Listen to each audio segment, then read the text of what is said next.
द्वारिकामुपगम्य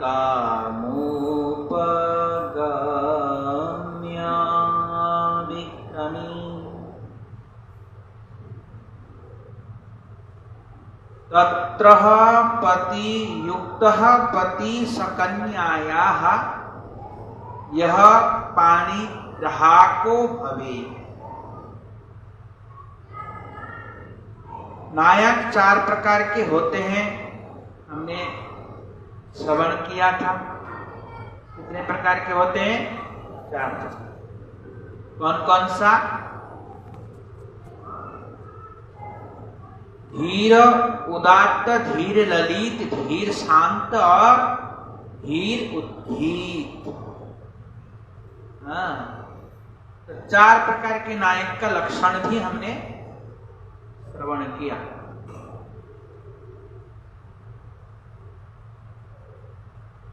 और कल और श्रवण किया था कि देखो इस प्रकार परकीया और स्वकीया बात का विचार बताया। परकीया किसको कहते हैं और स्वकीया किसको, यही बताया। और आज हम लोग श्रवण करेंगे यथो उपपत्ति ही।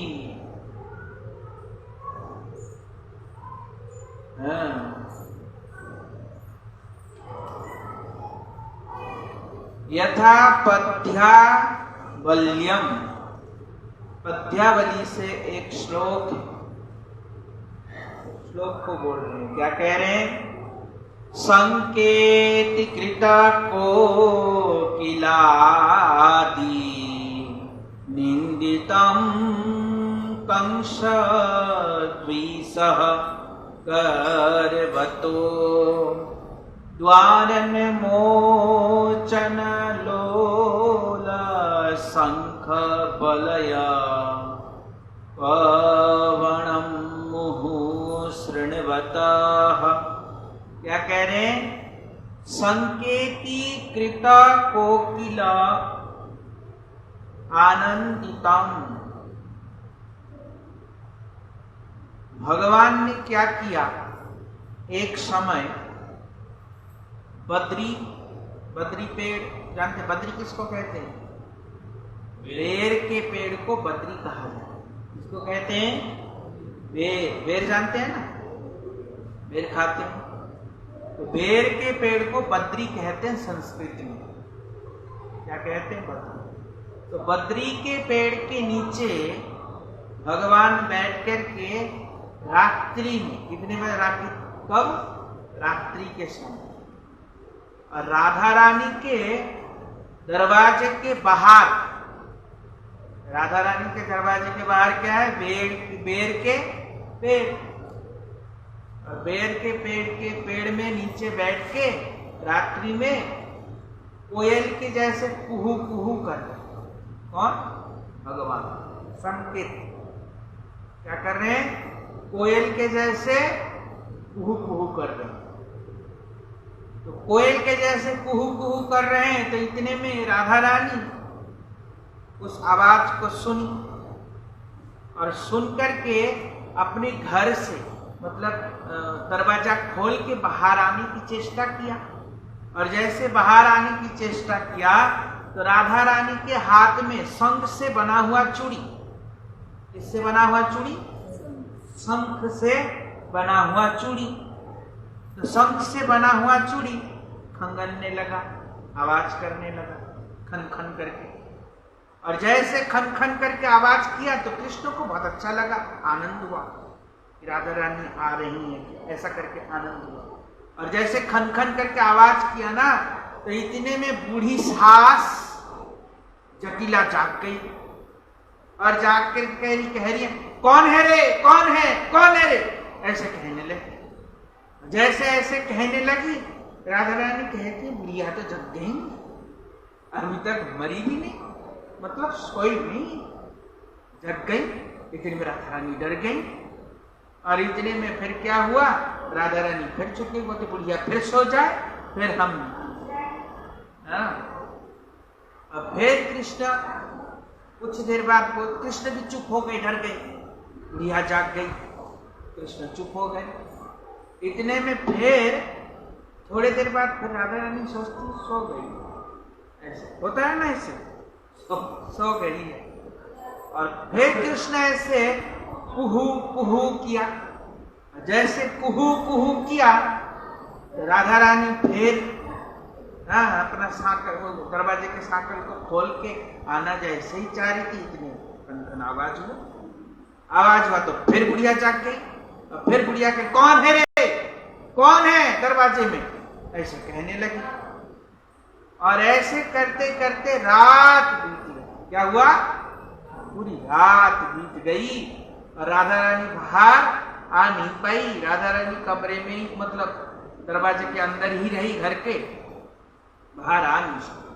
और रात्रि भर कृष्ण भी बेर के पेड़ के नीचे ही बैठे थे, और दुखी होते रहे। बुढ़िया बताओ,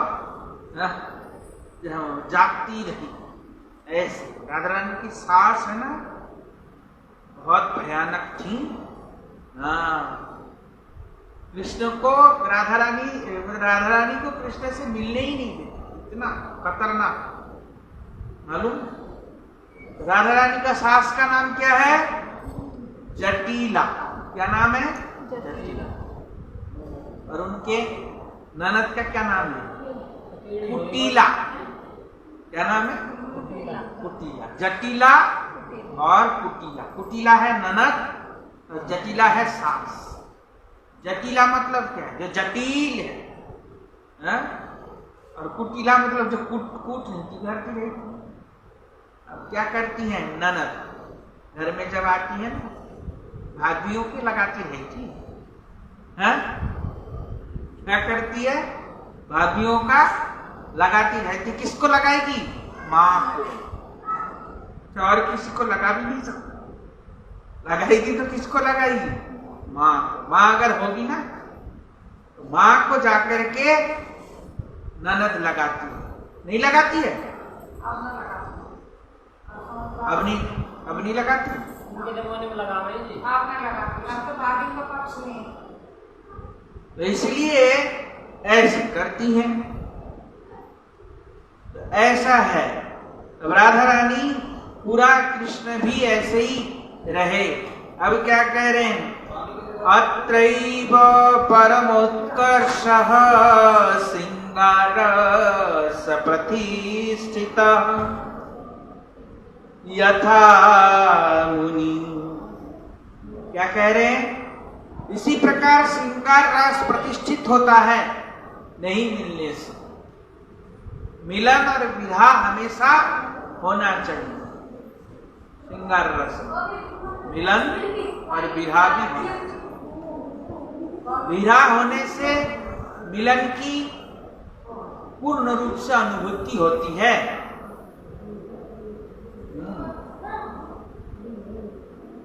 इसलिए संसार में वो लोग भगवान के प्रति आरोप करते हैं, जो लोग जिनकी दृष्टि हेय है, जिनकी दृष्टि मलत्व है, वही लोग भगवान के प्रति आरोप करते हैं।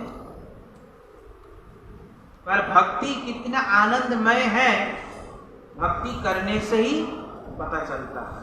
क्या करने से पता चलता है, भक्ति करने से।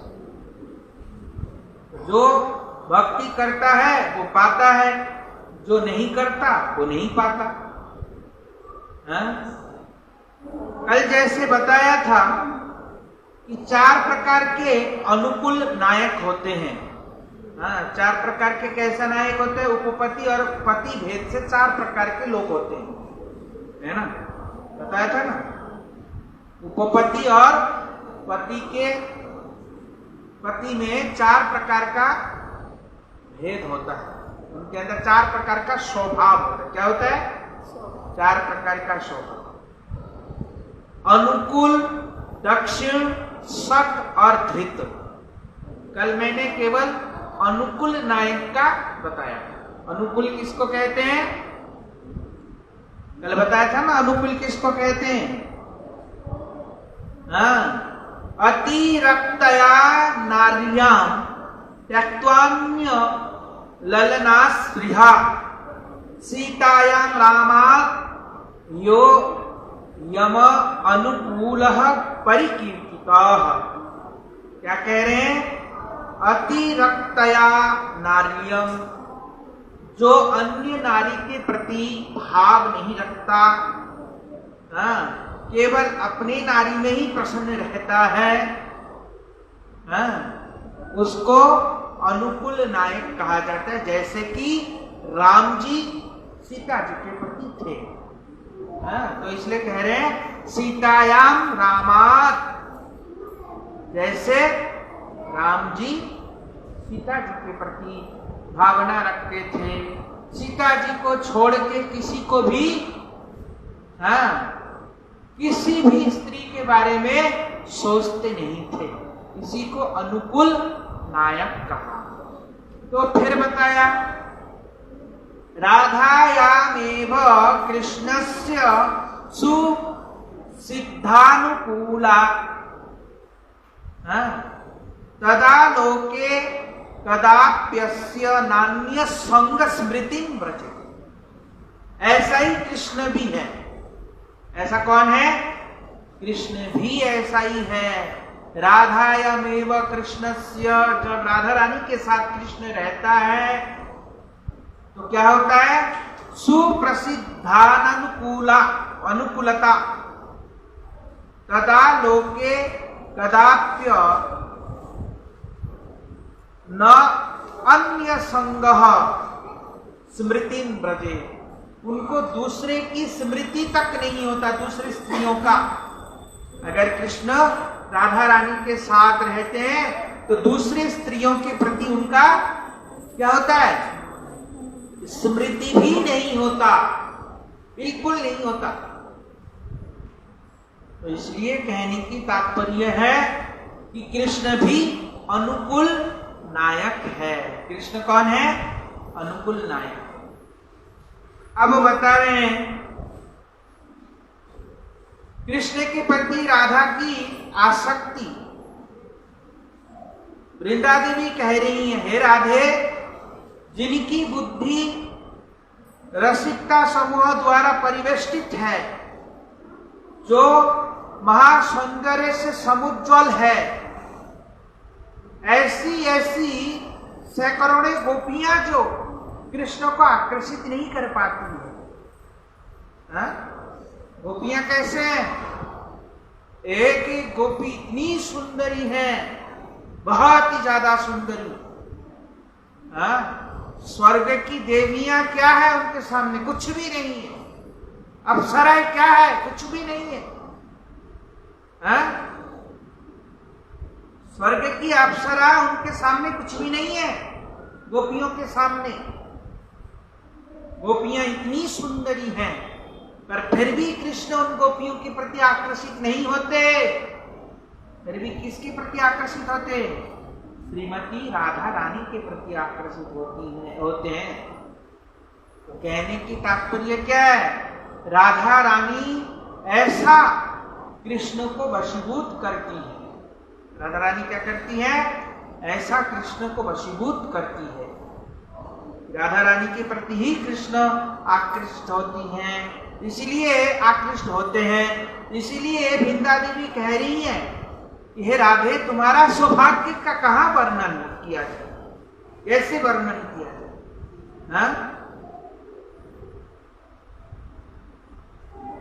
दर्शन की प्राप्ति हो जाती है और इस प्रकार लक्षण संगति हो जाती है। बोलते हैं कोई राधा रमण श्री कृष्ण का ऐसा मिलन का, बाकी सब गोपियां क्या करती हैं? ऐसे दर्शन करती हैं। क्या करती हैं? दर्शन करती हैं। जब राधा रानी झूलते हैं ना, राधा रानी झूला कभी कभी एक एक करके झूलते हैं, कभी कभी दोनों साथ होकर झूलते हैं। कृष्ण है, कदम के वृक्ष में झूला लगे हैं, जमुना किनारे में उस पार भी कदम है, कदम के वृक्ष जमुना के उस पार, और ऐसे झूल रहे हैं कृष्ण कह रहे उस पार जमुना के जो उस पार है ना कदम, उसको भी छूना है ऐसा। और प्रिया जी राधा रानी क्या कहती, नहीं नहीं नहीं नहीं ऐसा नहीं करना, बहुत हाँ हम गिर जाएंगे, ऐसे मत करो, ऐसे कहती हैं। पर कृष्ण मानते नहीं और सखियां और जोर से झुलाती हैं। ऐसे ऐसे सुंदर सुंदर भगवान वृंदावन में लीला करते हैं। और कल जैसे बताया था, अपने छाया के साथ जैसे खेलते हैं एक छोटा बच्चा, ऐसे ही भगवान अपने गोपियों के साथ क्रीड़ा करते हैं। गोपियां क्या है? भगवान के स्वांश रूपा गोपियां हैं। गोपियां कोई भगवान से अलग नहीं है। कल बताया था ना, क्या बताया था? राधा रानी कौन है?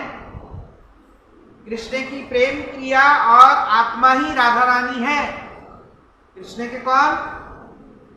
प्रेम करने की जो क्रिया हमारे शरीर में क्रिया होता है ना, गुस्सा करना ये क्रिया है। लोभ होना एक क्रिया है, क्रिया नहीं है? लोभ का क्रिया क्या है? लोभ का क्रिया क्या है? अरे और आ जाए और ले लूं, इधर भी ले लूं, ऐसा होता है ना, ये लोभ का क्रिया है। गुस्सा का क्रिया क्या है? झगड़ा करना गुस्सा का क्रिया है। उसी प्रकार प्रेम का भी एक क्रिया है ना, प्रेम करना एक क्रिया नहीं है? उसी प्रकार प्रेम करना जो क्रिया है, कृष्ण का जो प्रेम करने की क्रिया ही राधा रानी है। कौन है? तो राधा रानी अलग है? नहीं है। तो अब राधा रानी के अंदर जितने भाव है, 300 कुछ भाव है राधा रानी के अंदर, वो समस्त भाव ही एक एक गोपी रूप में धारण हुई हैं। क्या हुआ? एक एक गोपी के रूप में धारण हुई हैं समस्त भाव, राधा रानी के अंदर जो भाव। तो कहने की तात्पर्य क्या है? तो ये सब कौन हुए? ये सब कौन हुए? भगवान का स्वांश रूपा हुआ ना। फिर भगवान का कौन हुए? स्वांश रूपा। जैसे मेरा हाथ है, मेरा शरीर है, मेरा शरीर है, मैं अपने शरीर को ऐसा आलिंगन करूं, कोई दोष है क्या? दोष है? नहीं है ना। और किसी दूसरे को करूंगा तो दोष है। वो बोलेगा मतलब दूसरों को आलिंगन करना, पर अपने आप को करूंगा तो कोई दोष नहीं। उसी प्रकार कृष्ण राधा रानी के साथ क्रीड़ा करते हैं, या राधा रानी कृष्ण के साथ क्रीड़ा करता है, उसमें कोई दोष नहीं है। केवल लीला के लिए दोनों अलग अलग रूप धारण किया, पर दोनों है एक ही राधा कृष्ण। दोनों लीला के लिए जीवों के चित्त को आकर्षित करने के लिए अपने और कृष्ण ऐसा लीला करते हैं। कृष्ण क्या करते हैं? लीला करते। तो वो किसके लिए कर रहे हैं? वो हमारे लिए ही कर रहे हैं। किसके लिए कर रहे हैं? हमारे लिए ही कर रहे हैं। हमारे लिए क्यों कर रहे हैं? क्योंकि हमको अपनी लीला माधुर्य के द्वारा कृष्ण आकर्षित करना चाहते हैं। क्या करना चाहते हैं? कृष्ण अपने और आकर्षित करना चाहते हैं कि देखो मेरी लीला कितना सुंदर है, और इस सुंदर लीला में जो आता है आनंद ही आनंद हो जाता है, उसमें आनंद ही आनंद है। दुख नाम का कोई चीज ही नहीं, ऐसा आनंद है भगवान की लीलाओं में। अब कह रहे हैं धृतानुकूलो यथा कुवलया दृश्य संकेतस्य दृगंचल कौशलै न मन सिज कला नटी प्रस्तावन भी तदंतवा। अब क्या कह रहे हैं? श्री राधा रानी को स्मरण कर रहे हैं श्री कृष्ण, देख करके चित्रा। राधा रानी को कौन स्मरण कर रहे हैं? कृष्ण स्मरण कर रहे हैं। क्यों कर रहे हैं? क्योंकि राधा रानी मानिनी हो गई। क्या हो गई? राधा रानी मानिनी हो गई, मान कर लिया। राधा रानी को कृष्ण के प्रति गुस्सा आ गया। मान करते हैं ना, कभी कभी देखना पत्नी मान करते हैं, पति से बात नहीं करते, पति उनको जाके फिर मना, क्या करते? मना होता है ना ऐसे। अरे नहीं ऐसे, कल हम तुम्हारे लिए और अच्छा चीज ला दें, नहीं कहते ऐसे, मनाते हैं। तो उसी प्रकार राधा रानी मान कर गई। राधा रानी जब मान कर गई फिर क्या हुआ? अब राधा रानी तो बात ही नहीं कर रही है, तेवर ही अलग है। पर संसार में ऐसे करने से डिवोर्स हो जाएगा, ऐसे मत करना। नहीं समझे? एक दो दिन पता चले डिवोर्स, तलाक। हाँ, ज्यादा मान मत करना। ये तो उधर की लीला बता रहे हैं बस। हाँ हाँ, कहीं सोचे हम भी बन गए हैं ऐसे। हाँ, कहीं पता चले वो कोर्ट में ही चक्कर काटे। नहीं, तो अब देखो राधा रानी मान कर गई। चित्रा सखी की तरफ कृष्ण देख रहे हैं कि कैसे मनेंगे, क्या होगा ऐसे। हाँ, तब राधा रानी की जो प्रिय सखी है, कौन है? राधा रानी की प्रिय सखी ललिता सखी। ललिता जी की तरफ संकेत किया चित्रा सखी ने कि देखो राधा रानी तो हाँ कृष्ण से कैसे मानिनी बन गई। अब कैसे करके इनका मान भंग करो, क्योंकि राधा रानी भी दुखी ही रहेगी, प्रसन्न तो होगी नहीं। तो इसलिए कैसे करो? तो कैसे अनुष्ठान विषय में उनका बिंदु मात्र शैतल्य नहीं। क्या कह रहे हैं कि इसी प्रकार कृष्ण को हमेशा भय लगा रहता है। क्या लगा रहता है? कृष्ण को हमेशा भय लगा रहता है, कहीं राधा रानी नाराज ना हो जाए, कहीं राधा रानी दुखी ना हो जाए मेरे किसी कार्य से। इतना भय लगता है राधा रानी हमेशा। तो इसी को कह रहे हैं धीर उदात्त अनुकूलो यथा। इसको क्या कह रहे हैं? धीर उदात्त अनुकूल। धीर उदात्त बताया था ना नायक। धीर उदात्त, धीर ललित, धीर उद्धृत और धीर शांत बताया ना, 4 प्रकार के नायक। उसी में बता रहे कि उसका लक्षण कैसा है। धीर उदात्त का लक्षण कैसा है? हमेशा डरते हैं। क्या करेंगे? हमेशा डरे डरे थे। उदार है। क्या है? उदार। और धीर उदात्त अनुकूल, उसमें भी अनुकूल है। उदार भी है और अनुकूल। अनुकूल के मतलब है केवल राधा रानी के प्रति उनका प्रेम। ये अनुकूलता दिखा रहे हैं। क्या दिखा रहे हैं? कृष्ण का प्रेम किसके प्रति है? केवल और केवल राधा रानी के प्रति कृष्ण का प्रेम है। कृष्ण का प्रेम राधा रानी के प्रति क्यों है? क्योंकि संसार में, विश्व ब्रह्मांड में अनंत करोड़ जितने ब्रह्मांड है, उन ब्रह्मांड में भी सर्वश्रेष्ठ भक्त है राधा रानी। कौन है? राधा रानी सर्वश्रेष्ठ भक्त है। जितने भक्त है ना, चाहे वो कृष्ण का हो, विष्णु का हो, किसी का भी भक्त हो, उन सब भक्तों में सर्वश्रेष्ठ भक्त है श्रीमती राधा रानी ठाकुरानी। इसलिए कृष्ण का प्रेम राधा रानी के प्रति ज्यादा है। क्यों है ज्यादा? क्योंकि राधा रानी सर्वश्रेष्ठ भक्त है। उनसे बड़ा ना कोई है ना कोई होगा। उनसे बड़ा ना कोई है और ना कोई होगा। इसलिए कृष्ण इतना डरते हैं। भक्तों से तो भगवान को डरना ही पड़ेगा, कोई बड़ी बात नहीं पड़ेगा। है? भक्तों से भगवान को डर के ही रहना पड़ता है। कैसे रहना पड़ता है? डर। खाना ही नहीं देंगे क्या करेगा? है? कभी भक्तों को गुस्सा आ गया, पड़े रहो ऐसे, नहीं देंगे हम। है? अब क्या करेंगे?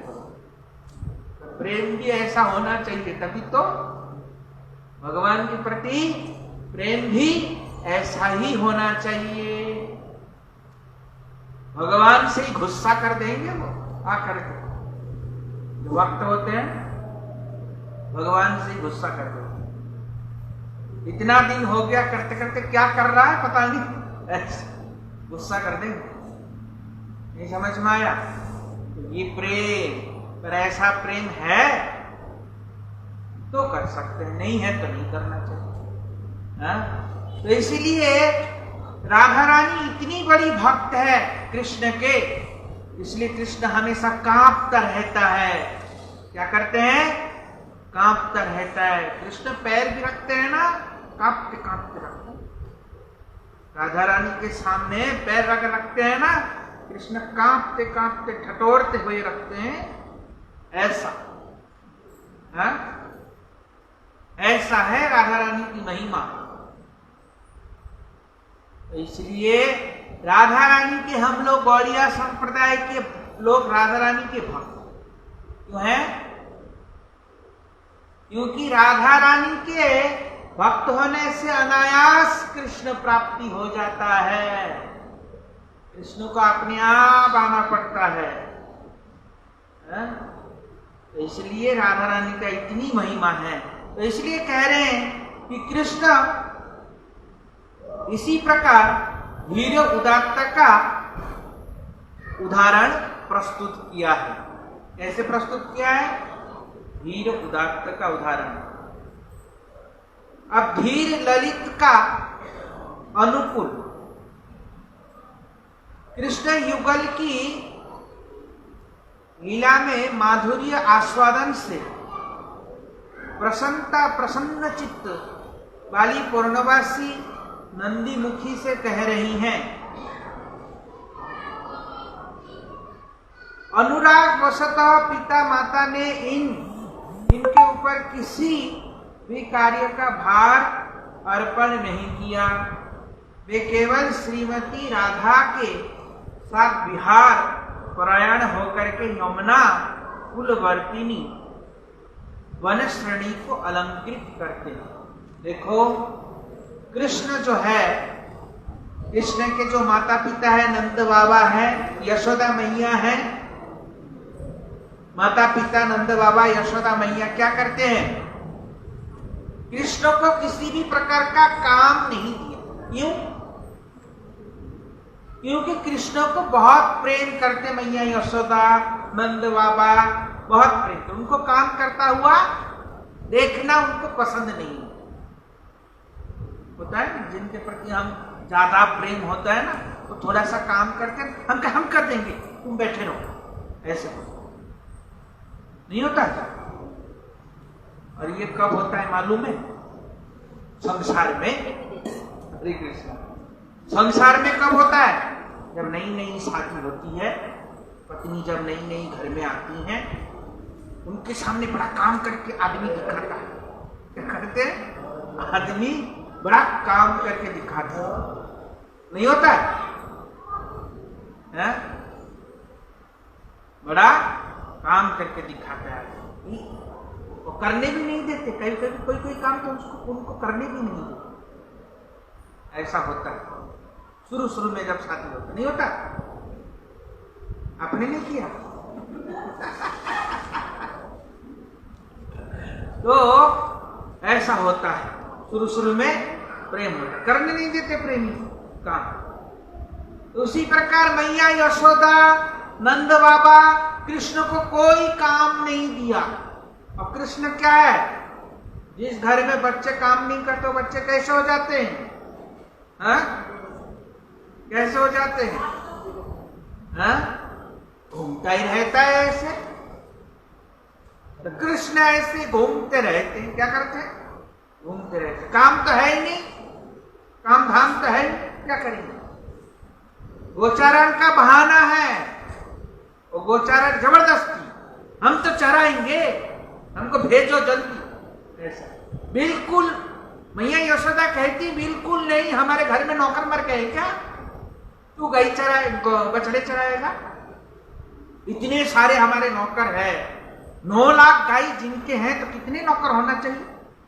इतने नौकर है, हमारे नौकर मर गए, तू बछड़े को चराएगा? ऐसे कहने लगी मैया यशोदा। कृष्ण कहते नहीं मैया, हम लोगों के इष्ट देव है ना गौ, इसीलिए, क्योंकि इन्हीं के वजह से हमारा भरण पोषण होता है, तो इसलिए हमारा अन्नदाता है, इनकी सेवा करना हमारा धर्म है। कौन से धर्म के लिए सेवा कर रहे हैं ये तो किसी को मालूम ही नहीं है। कौन से धर्म के लिए सेवा कर रहे हैं? कृष्ण गोचारण की बहाना लेकर के गोपियों के साथ लीला करने के लिए जाते हैं। क्या करते हैं? गोपियों के साथ लीला करने के लिए जाते हैं। तो ये क्या है? धीर ललित का अनुकूल भाव। ये क्या है? धीर ललित का अनुकूल भाव। तो कृष्ण गोचारण की बहाना लेके राधा रानी से मिलने के लिए आते हैं। और यमुना किनारे में क्या करते हैं? कभी जल क्रीड़ा करते हैं, तो कभी झूला झूलते हैं, कभी पुष्प चयन करके कृष्ण को सभी गोपियां बीच में बिठा करके कृष्ण को गोपियां बड़ी सुंदर से सजाते हैं, कृष्ण फूलों से सजाते। ये सब लीला वन में जाके करते हैं कृष्ण, किसी काम धाम तो नहीं है, तो यही सब लीला। तो ये धीर ललित का उदाहरण है। ये क्या है? धीर ललित। हम कहते हैं ना ललित माधव, नहीं कहते? ललित माधव के मतलब क्या होता है? ललित माधव के मतलब कृष्ण हमेशा रास और नृत्य और बिहार में ही मस्त जो कृष्ण है, वही कृष्ण को ललित माधव कृष्ण कहा जाता है। कौन से कृष्ण को ललित माधव कहते हैं? जिसका काम केवल लीला करना। हरे कृष्ण, बैठ जाओ। जिसका काम केवल लीला करना, विहार करना जिसका काम है। कभी भगवान कुसुम सरोवर में लीला करते हैं, कभी राधा कुंड में, कभी यमुना पुलिन में। ऐसा जो हमेशा लीला में मग्न रहते हैं, उसी कृष्ण को क्या कहा जाता है? धीर ललित माधव नहीं कहते हैं। ललित माधव श्याम नहीं कहते हैं। कौन सा मंत्र है? बोलो। त्रिभंग भंगिम रूप वेणुरंधर करार्चितम गोपी मंडल मध्यस्थम शोभित नंद नंदनम। त्रिभंग ललित। त्रिभंग ललित कौन है? कृष्ण है। त्रिभंग मतलब तीनों जगह से टेढ़े, और ललित मतलब बड़े रसिक। ललित का मतलब क्या है? बड़े रसिक है। तो कृष्ण ऐसे नहीं है बोरिंग। संसार के लोग कैसे हैं? बहुत बोरिंग है। हमारे पास में भी बैठेंगे तो हमारा दिमाग खाएगा नहीं। हमारे पास में बैठेंगे, कोई उपदेश देगा, कोई दिमाग खाएगा। नहीं होता ऐसा? भारत में उपदेश की कमी नहीं है लोगों की। सबके पास ज्ञान है और सभी फ्री में ज्ञान देते हैं। क्या करते हैं? फ्री में ज्ञान। फ्री में ज्ञान तो इनसे कैसे भी ले लो, दे देंगे। नहीं दे देंगे? इसलिए सब फ्री में ज्ञान देते हैं। क्या हुआ? सुन रहे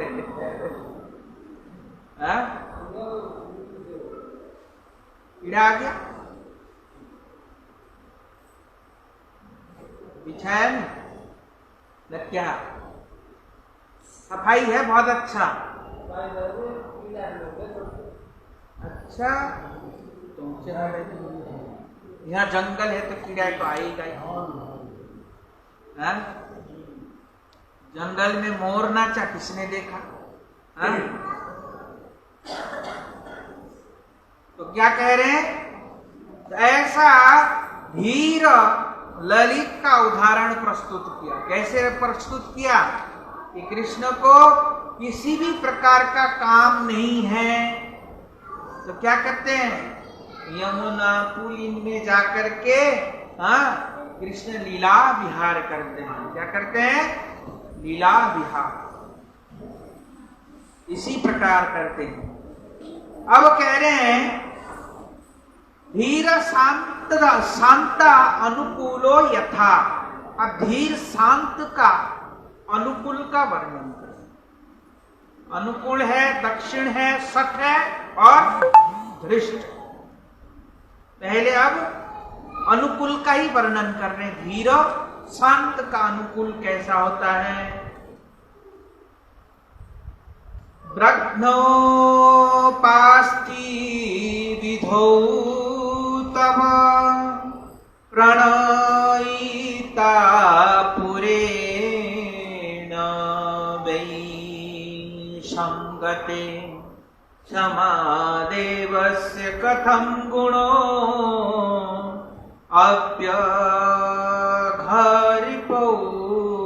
अप्यघरिपौद्राद्य संचक्रमे। क्या कह रहे हैं? इसी समय सास ससुर आदि के बाधक होने पर श्रीमती राधा रानी और कृष्ण के साथ निर्जन विलास में मिलित न होने के कारण क्या होता है? तब राधा रानी सूर्य पूजा के लिए सूर्य पूजा की बहाने से कृष्ण से मिलने आते हैं। और कृष्ण क्या करते हैं? कृष्ण पुजारी बन जाता है। क्या बन जाता है? पुजारी। सूर्य पूजा कराना होता है, कृष्ण पुजारी बन जाते हैं। और कृष्ण के साथ कौन है? मधुमंगल। कौन है? मधुमंगल। मधुमंगल को बोलते बहुत लड्डू मिलेगा, हम लोग पुजारी बन जाएंगे, बहुत लड्डू मिलेंगे। बोलता अच्छा बहुत लड्डू मिलेगा। हाँ, बोलता हमको केवल लड्डू ही थे ना, बाकी कोई चीज देनी नहीं, लड्डू ही थे ना। ऐसे मधुमंगल को समझा दिया। अब सूर्य पूजा कराने के लिए कोई ब्राह्मण ही नहीं मिल रहा है, भाई ब्राह्मण ही नहीं मिल रहा है। मधुमंगल आया। मधुमंगल कहते हैं हमारा बहुत सुंदर एक ब्राह्मण है, बहुत अच्छा मंत्र बोलता है, एक बार देखो तो सही। और कृष्ण पूरा ब्राह्मण बन गए। उसने क्या किया? पूरा एकदम सर से ऊपर तक ब्राह्मण, ब्राह्मण धोती बोती पहन के एकदम बढ़िया। अब देखो क्या कर रहे हैं? वेद पाठ मंत्र पाठ कर रहे हैं, बैठे बैठे मंदिर बैठे हवन कर रहे हैं। और लोग देखा, बोलते बढ़िया पुजारी, बढ़िया पूजा, एकदम मंत्र उच्चारण शुद्ध तरीके से कर रहा है। ऐसे कहा और ऐसे कहा, बोलता हाँ आप करा दो। बोलता हाँ हम क्यों नहीं करा सकते, बिल्कुल बहुत अच्छा पूजा करते हैं। ऐसा तो ये धीर शांत अनुकूलो यथा। कैसे कृष्ण शांत स्वभाव से अपना काम निकाल लेता है। हाँ? कैसे पुजारी का भेष बना करके न किसी से लड़ाई, न किसी से झगड़ा, है ना, न किसी को कोई पहचान भी पाया कोई पहचान। स्वयं जटिला कहती कोई बात नहीं, आप हमारे ये देखो राधा है और इनका ये सूर्य पूजा करना चाहती है बेचारी, इनका पूजा कराएंगे। बट हाँ बहुत अच्छे से कराएंगे, आप चिंता मत करना, पर शाम तक यहाँ नहीं आना, हम बहुत अच्छे से पूजा करेंगे। और सूर्य कुंड में जाके बहुत सुंदर रूप से ऐसे भगवान लीला विहार करते हैं। इसी प्रकार पूजा करते हैं। सूर्य पूजा के बहाने से राधा रानी कृष्ण से मिलते हैं। कुर्सी लिया नीचे रखा हुआ।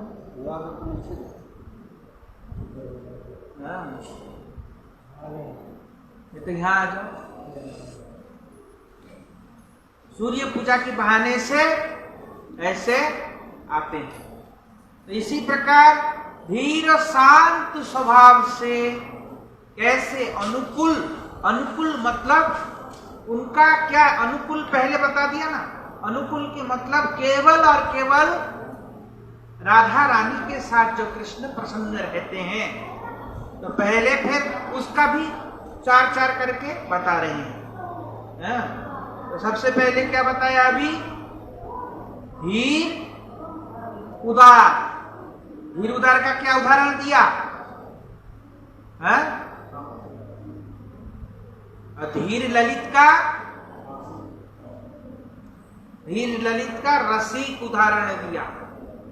धीर उदार का बहुत डरता है, क्या है, बहुत डरते हैं। धीर ललित का रसिक उदाहरण, और धीर शांत का शांति से अपना काम निकाल ले। ये धीर शांति का उदाहरण दिया। अब धीरोद्धा कुलो यथा। अब धीर उद्दंड का प्रस्ताव बताया कैसे होता है।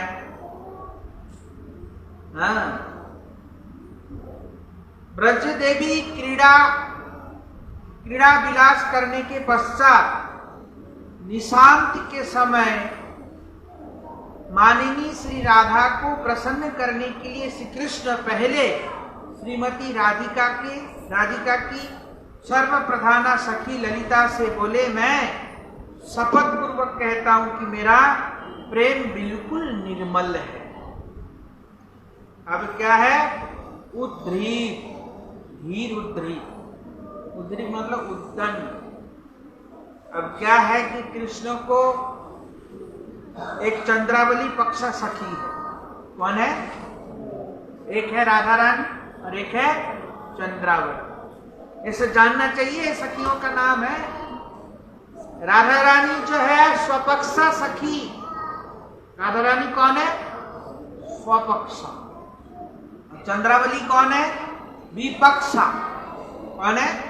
विपक्षा, मतलब बिल्कुल विपरीत।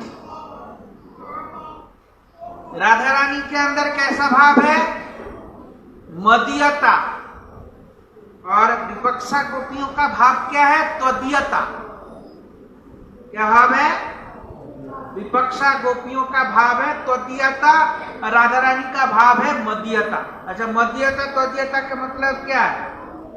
मैं तुम्हारा हूं, तुम मेरे हो। दोनों में क्या अंतर है? दोनों में क्या अंतर है? कितने बार मैंने बताया, अब तो नहीं खुल रहा है, पता ही नहीं, भूल गए। मैं तुम्हारा हूं, तुम मेरे हो। क्या अंतर है बताना?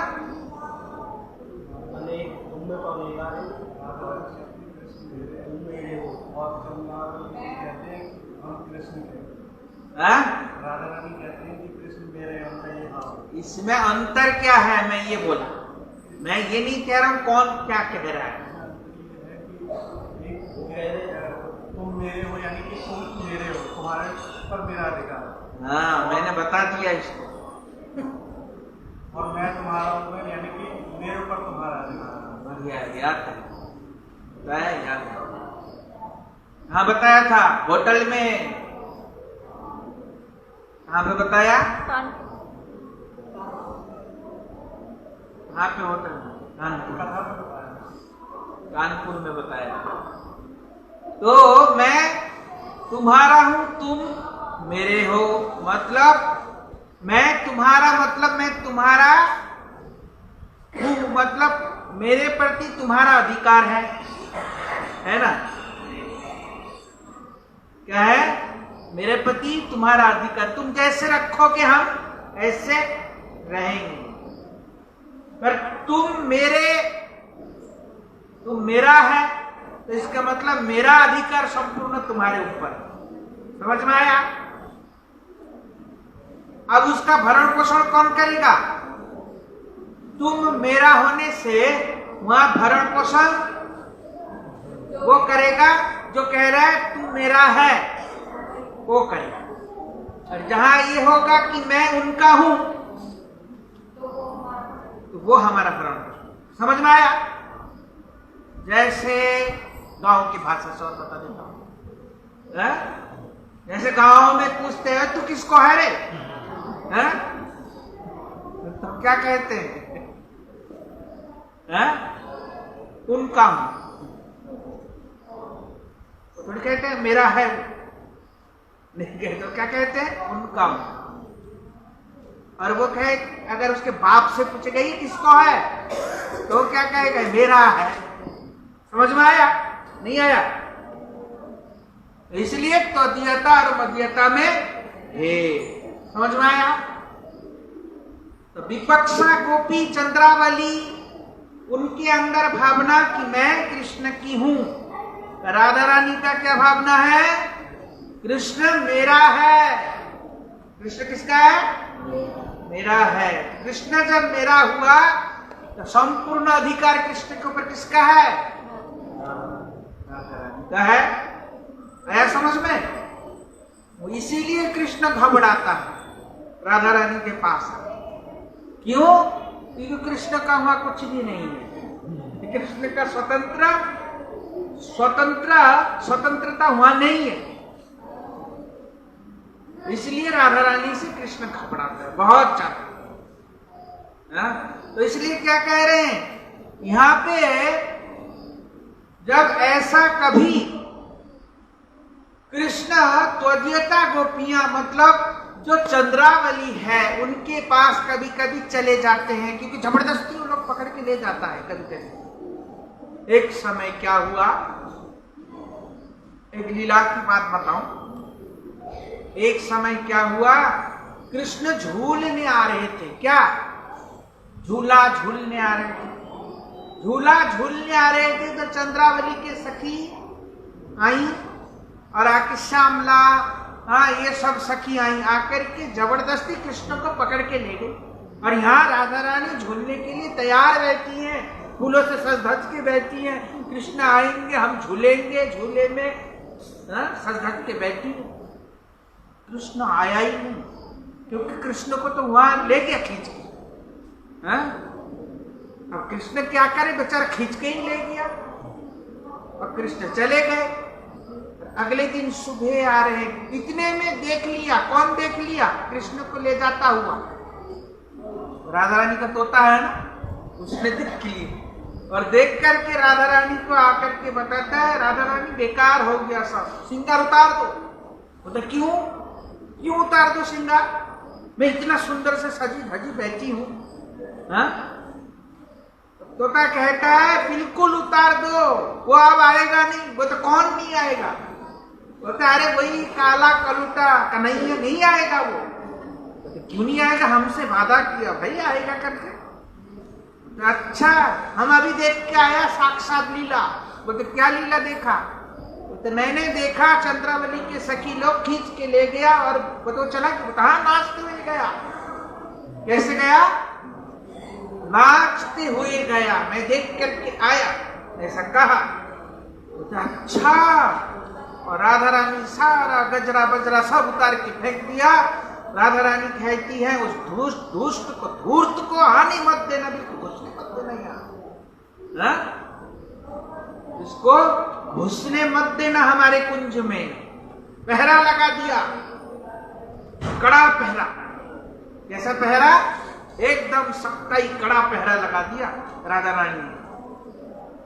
और पहरा लगा दिए, ललिता सखी एकदम कुंज से बाहर है। कुंज के अंदर कौन है? मंजरियां हैं। मंजरियां एकदम दरवाजे के पास खड़ी हैं, ललिता सखी बिल्कुल बाहर। क्यों? मंजरियों को कह दिए ललिता बहुत भोली भाली है, इसको ठग लेता है वो कृष्ण, है ना। तुम लोग बिल्कुल खड़े रहना, अड़े रहना, बिल्कुल आने मत देना उसका लिए, ऐसा कहा। क्या कह दिया? मंजरियों का ऐसा कह दिया राजा रानी, बिल्कुल आने मत देना, यहां तक घुसने मत देना। और हमको कुछ काले चीज से अरुचि हो गया। कुछ क्या हो गया? काले चीज से तुम हमारे बेड़ी को ना सफेद फूल से सब बांध दो एकदम, मुझे काला देखना ही नहीं कहीं, कोई भी काला चीज मुझे दिखना नहीं चाहिए, सब सफेद कर दो एकदम, ऐसा कहा। नहीं समझ में आया? राधा रानी इतनी मतलब नाराज हो गई। अब कृष्ण सुबह सुबह आया, कांपता हुआ, डरता हुआ, क्या करे? आकर के ललिता सखी सामने ही खड़ी है, कहा कोई बात नहीं, हमको थोड़ा सा अंदर जाने दो, ऐसा कहा। तो बिल्कुल नहीं, राधा रानी बहुत नाराज है, ऐसा कहा। बोलते मैं थोड़ा वैसे कर सकती हूँ व्यवस्था, क्योंकि ललिता सखी का हृदय पिघल जाता है कृष्ण को देखते, मैं थोड़ा सा व्यवस्था तो कर सकती हूँ, ऐसा कहा। इतने में मंजरिया कही खबरदार, नहीं बिल्कुल नहीं, राधा रानी ने मना किया, बिल्कुल नहीं आना, ऐसा कहा। मंजरिया अड़ के खड़ी हो गई, और कृष्ण तब क्या करते हैं? मंजरियों के नाक रगड़ते हैं। क्या करते हैं? मंजरियों का नाक रगड़ते हैं। अरे कोई बात नहीं, हमको थोड़ा सा जाने देते, कोई बात नहीं, ऐसे कहते हैं। ऐसे ऐसे मंजरियों को मनाते हैं कन्हैया कृष्ण। और जब मनाते हैं, जब बिल्कुल नहीं मानते राधा रानी, तो बिल्कुल नहीं आने देना। बहुत दुखी भी है खुद, पर ललिता जी जानती हैं कि जब तक कृष्ण से मिलेगी नहीं राधा रानी, तब तक कृष्ण भी दुखी रहेगा, राधा रानी भी दुखी रहेगी। तो कृष्ण यहाँ पे उद्धृत किया ना, उद्दंड किया ना, चले गए उनके साथ। इसलिए फिर भी उनके पास जाकर के भी कृष्ण राधा रानी को भूले नहीं कृष्ण। और राधा रानी के प्रति उनका क्या है? डर भी है, भय भी है। उनके पास जाने पर भी राधा रानी का चिंतन करता रहा। कृष्ण का ये है। तो इसलिए धीरो उद्धृत, मतलब धीर उद्दंड। उद्दंड क्या हुआ कि उनके पास चले गए। धीर क्या हुआ कि वो भद्र है, मतलब सौम्य स्वभाव वाले हैं। धीर का मतलब मैंने बताया था ना, क्या मतलब है? जिनका भद्र स्वभाव है, जिनका सौम्य आचरण है, और जिनका अच्छा नेचर है, उसको धीर कहा जाता है। तो इसलिए कह रहे हैं कि देखो वहां जाकर के भी कृष्ण राधा रानी को भूले नहीं। तो यहां पे धीर उद्धृत होने पर भी कृष्ण राधा रानी को नहीं भूले। और डर भी है, भय भी है। और जब ऐसे घुसने नहीं दिया, फिर मालूम है क्या हुआ? फिर ललिता सखी आकर के राधा रानी को मना रही हैं। कैसे मना रही हैं? हे राधे, अब मान छोड़ दो, देखो तुम्हारा प्रीतम कैसे हाथ जोड़ के खड़ा है, कैसे एकदम थर थर करके कांप रहा है, बस तुम इसको माफ कर दो, और तुम भी प्रसन्न हो जाओ, और कृष्ण भी प्रसन्न हो जाए। तो क्या गा रही हैं? राधे झूला न पधारो। कितना टाइम हो गया?